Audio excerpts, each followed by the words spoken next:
Good morning students. मैं Vishnu Sharma, lecturer computer science, government polytechnic college Dausa से। आज के ई लेक्चर में हम सी प्रोग्रामिंग के रिलेशनल ऑपरेटर्स, असाइनमेंट ऑपरेटर्स के बारे में पढ़ेंगे। ये lecture board of technical education Rajasthan के subject code CS 201, EL 210, ME 210 C programming language से रिलेटेड है। हमने पिछले लेक्चर्स के अंदर ऑपरेटर्स के बारे में पढ़ा। ऑपरेटर्स क्या होते हैं, कहाँ काम में आते हैं, उनके टाइप्स कौन कौन से होते हैं, यूनरी, बाइनरी, टर्नरी, इनके बारे में पढ़ा। और हमने बाइनरी ऑपरेटर्स में अरिथमेटिक ऑपरेटर्स के बारे में पढ़ा और उनके एग्जाम्पल्स और सी प्रोग्राम्स के थ्रू समझने की कोशिश की। आज के ही लेक्चर में हम रिलेशनल ऑपरेटर्स कहाँ काम में आते हैं, क्या होते हैं, और असाइनमेंट ऑपरेटर्स की वर्किंग स्टाइल थ्रू प्रोग्राम्स हम समझने की कोशिश करेंगे। Relational operators. A relational operator checks the relationship between two operands. Relational operator कहाँ काम में आता है? ये दो ऑपरेंड्स के बीच में रिलेशनशिप चेक करने के काम में आता है। If relation is true it returns 1, if relation is false it return value 0। Relational operator क्या होता है कि अगर इसकी रिलेशन ट्रू होता है, अगर मान लीजिए दो ऑपरेंड्स के बीच में जो रिलेशन हम बीच में लगाते हैं, चाहे वो ग्रेटर देन हो, लेस देन हो, नॉट इक्वल टू हो, जिस भी तरह का रिलेशन हो, हम आगे की टेबल में पढ़ेंगे कि रिलेशनल ऑपरेटर्स कौन कौन से हैं। इनके बीच में रिलेशन अगर ट्रू होता है तो रिटर्न वैल्यू 1 होगी। इफ रिलेशन इज फॉल्स, अगर रिलेशन फॉल्स होता है तो रिटर्न वैल्यू 0 होगी। यानी ट्रू के लिए 1 और फॉल्स के लिए 0। ठीक है। Relational operator are used in decision making and loops. ये बहुत इंपॉर्टेंट पॉइंट है कि रिलेशनल ऑपरेटर्स काम कहाँ आते हैं। बेसिकली रिलेशनल ऑपरेटर्स काम वहाँ आते हैं जहाँ पर आपके डिसीजन मेकिंग स्टेटमेंट्स काम में आ रहे हों। हमें कोई डिसीजन लेना हो कि कौन सा ऑपरेंड या कौन सा वेरिएबल या कौन सा कांस्टेंट किस वेरिएबल या कांस्टेंट से किस तरीके का रिलेशन रख रहा है। फॉर एग्जांपल वो उससे बड़ा है, छोटा है, या कोई एक्सप्रेशन कैलकुलेट करने के बाद हम किसी डिसीजन पे पहुंच रहे हैं, तो वहाँ वो डिसीजन लेने की पावर हमें रिलेशनल ऑपरेटर्स से मिलती है। सेम थिंग, सेम वर्क ये लूप्स के साथ परफॉर्म करता है। आप इस टेबल में देख पा रहे होंगे, फर्स्ट जो कॉलम है वो ऑपरेटर का है, सेकंड मीनिंग ऑफ ऑपरेटर का, और थर्ड है एग्जाम्पल का। ठीक है। देखिए ये जो 6 रोज हैं, इसमें फर्स्ट में है इक्वल टू। ठीक है। डबल इक्वल टू साइन आपने लगा रखा है जिसका मीनिंग है इक्वल टू। ठीक है। इस इक्वल टू का क्या मीनिंग है? डबल इक्वल टू का, जिसे इक्वल टू बोलते हैं, इक्वल टू ऑपरेटर इसका मीनिंग है। फॉर एग्जाम्पल आप देख पा रहे होंगे अपनी स्क्रीन पे 5 इक्वल टू 3। यहाँ पे 5 इक्वल टू 3 से मीनिंग है कि क्या 5 3 के बराबर है क्या? नहीं, बराबर नहीं है। तो ये चेक करने के काम में आ रहा है ये रिलेशनल ऑपरेटर। ये कौन सा रिलेशनल ऑपरेटर है? इक्वल टू, जो कि चेक करता है कि ये इक्वल टू है या नहीं है। ठीक है। तो 5 इक्वल टू 3 नहीं है, तो इज इक्वल टू 0, क्योंकि इसका अब क्या आ गया, क्योंकि ये फॉल्स हो गई तो ये 0। ठीक है। इसी तरीके से ग्रेटर देन साइन जो है वो यहाँ पे चेक करें, 5 ग्रेटर देन 3, यस करेक्ट है, तो इज इक्वल टू 1, क्योंकि ट्रू हो गया तो ट्रू से इसका वैल्यू फाइनली रिजल्टेंट क्या आ रहा है? 1। इसी तरीके से लेस देन साइन, ठीक है, less than sign 5 less than 3, ये फॉल्स है तो इज इक्वल टू 0। ऐसे नॉट इक्वल टू, यहां पर ये अपोस्ट्रोफी है, ये नॉट का काम करता है, ठीक है, नॉट इक्वल टू यानी इक्वल टू नहीं है। अब 5 not equal to 3, yes correct है, यानी इज इक्वल टू 1, यानी रिजल्टेंट इसका कितना आ रहा है 1।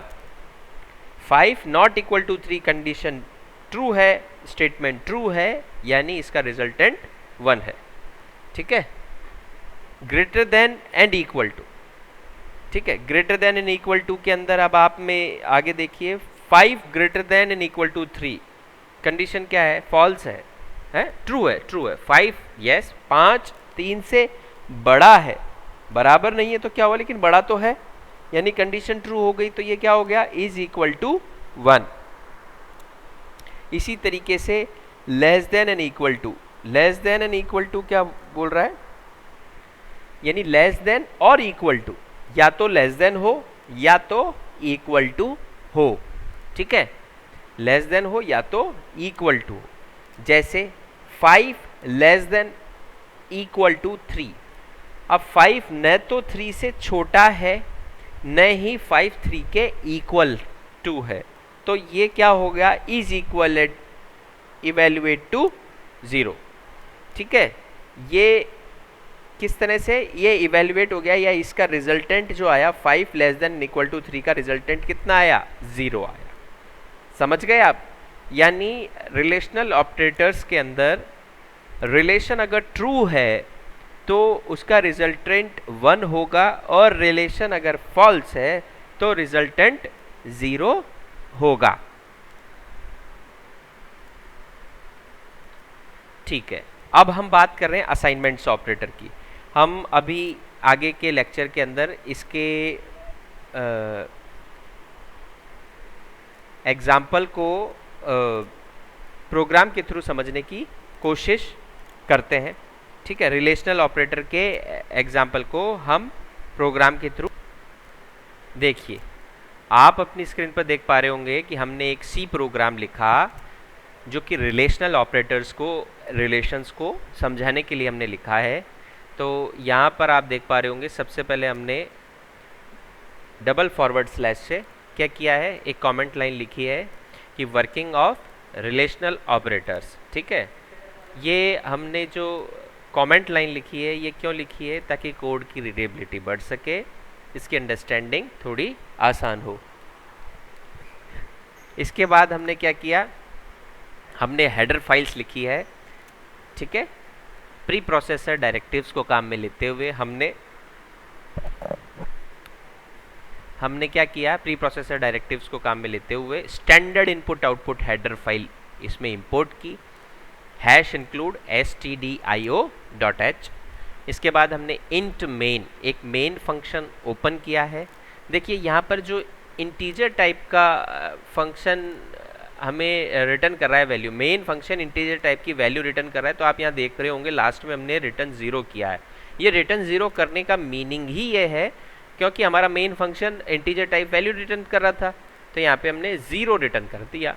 तो इस तरीके से ये फंक्शन फुलफिल हो गया और लास्ट में हमने इसे क्लोज कर दिया, ठीक है। जितने पैरेंथेसिस ओपन होंगे किसी भी सी प्रोग्राम में, उतने पैरेंथेसिस हमें क्लोज भी करने पड़ेंगे, ठीक है। ये तो IDE है, इस वजह से आपको बहुत हेल्प हो जाती है। अदरवाइज तो अगर आप टर्बो सी के अंदर करेंगे प्रोग्राम्स तो वहाँ पे हेल्प नहीं होती है, इसलिए आपको इस तरह की प्रैक्टिस करनी ही चाहिए ताकि आप बहुत बेसिक जो सिंटैक्स हैं उनमें कभी एरर ना करें।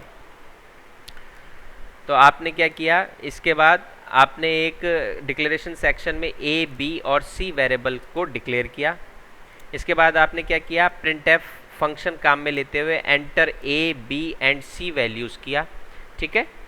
3 वैल्यूज़ को हमने एंटर करवाया, A, B और C वैल्यूज़ को, ठीक है। ये printf फंक्शन क्या काम करता है, आपके कंसोल पे, आपकी स्क्रीन के ऊपर मैसेज डिस्प्ले करवाने का काम करता है, ठीक है।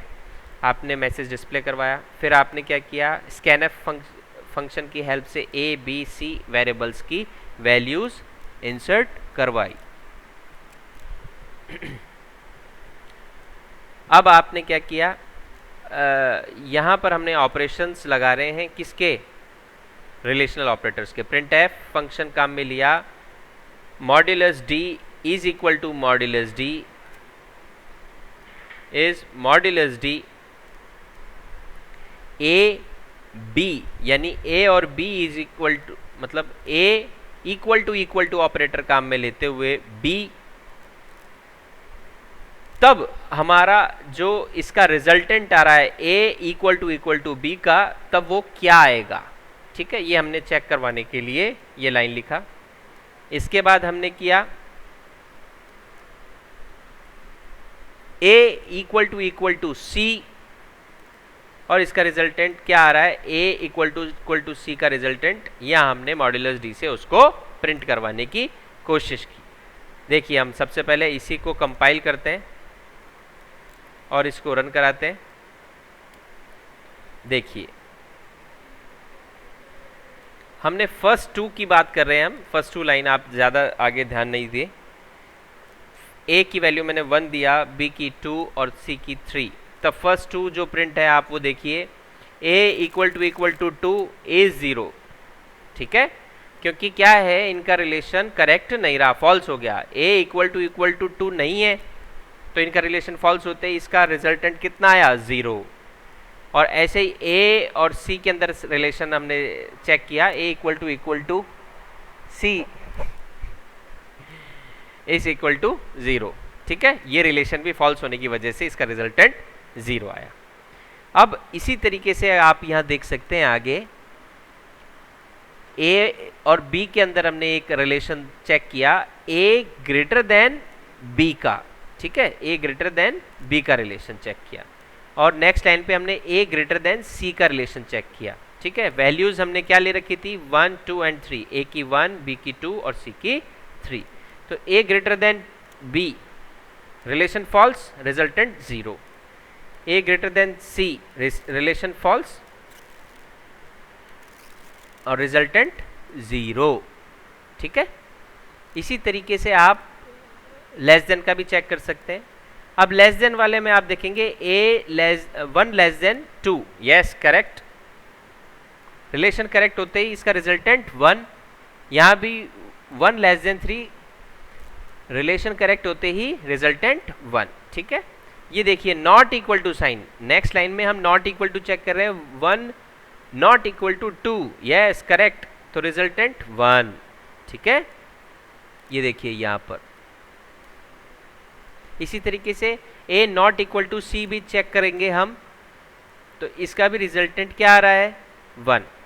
ठीक है, अब ग्रेटर देन और लेस देन भी इसी तरीके से चेक करेंगे हम, 1 greater than and equal to 2, relation false, resultant 0। 1 greater than and equal to 3, relation false, resultant 0। ठीक है, इसी तरीके से less than and equal to भी चेक हम कर सकते हैं। तो हमने ये रिलेशनल ऑपरेटर्स थ्रू प्रोग्राम्स सीखे। अब असाइनमेंट्स ऑपरेटर की बात हम करते हैं। An assignment operator is used for assigning a value to a variable. The most common assignment operator is equal to. ठीक है, सिंगल इक्वल टू एक असाइनमेंट ऑपरेटर है। ठीक है, डबल इक्वल टू तो हमने रिलेशनल ऑपरेटर के अंदर पढ़ा था। डबल इक्वल टू का मीनिंग था वैल्यूज इक्वल है या नहीं ये चेक करने के लिए, जबकि सिंगल इक्वल टू का मीनिंग वैल्यूज असाइन करने के लिए काम में लिया जाता है। ठीक है, आप अपने इस स्क्रीन के ऊपर ये टेबल देख पा रहे होंगे, इसमें ऑपरेटर्स हैं, ये एग्जाम्पल्स हैं, और ये सेम एज किस तरीके से लिखे जा सकते हैं असाइनमेंट ऑपरेटर्स की हेल्प से, मतलब। ठीक है, अब ये सारे असाइनमेंट्स ऑपरेटर हैं। ठीक है, इक्वल टू, ठीक है, ए इक्वल टू बी, आप इसको इस तरीके से भी लिख सकते हैं, प्लस एंड इक्वल टू। ठीक है, A plus equal to B, यानी A equal to A plus B, plus के आगे जो वेरिएबल होगा उससे इक्वल टू के आगे का वेरिएबल सम हो जाएगा, यानी A equal to A plus B. ऐसे ही सब्ट्रैक्शन इक्वल टू, ठीक है, A subtraction equal to B, A equal to A minus B. ठीक है, इसी तरीके से मल्टीप्लिकेशन वर्क करेगा, डिवीजन वर्क करेगा, और मॉड्यूलस ऑपरेटर भी इसी तरीके से वर्क करेगा। मॉड्यूलस इक्वल टू यानी A modulus equal to B, यानी A equal to A modulus B.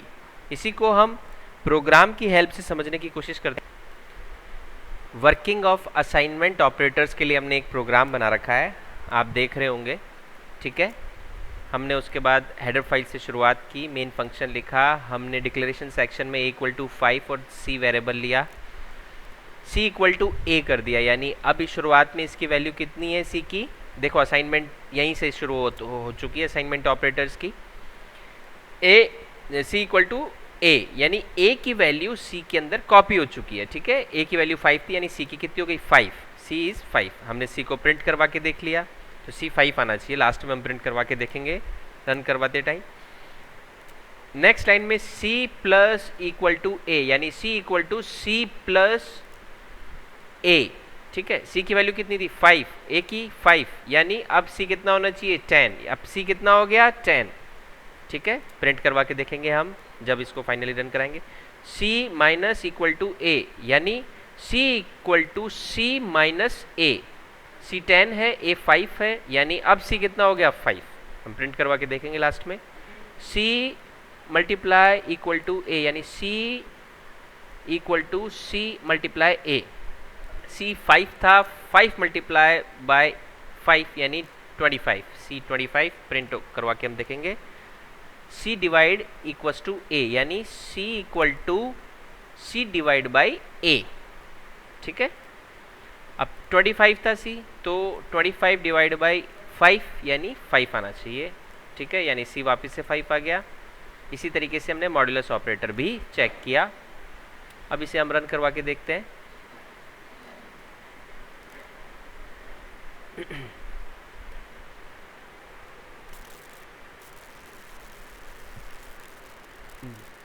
इसे हम रन करवा के देखेंगे तो ये आउटपुट आना चाहिए। कंपाइल देन रन, ठीक है। तो इस तरीके से असाइनमेंट बिल्कुल वही आउटपुट आया, ठीक है। आप अपने कमेंट लाइन में आप देख पा रहे होंगे और ये आउटपुट में देख रहे हैं। तो इस तरीके से आप असाइनमेंट्स ऑपरेटर्स को भी अपने प्रोग्राम में काम में ले सकते हैं। Thank you so much.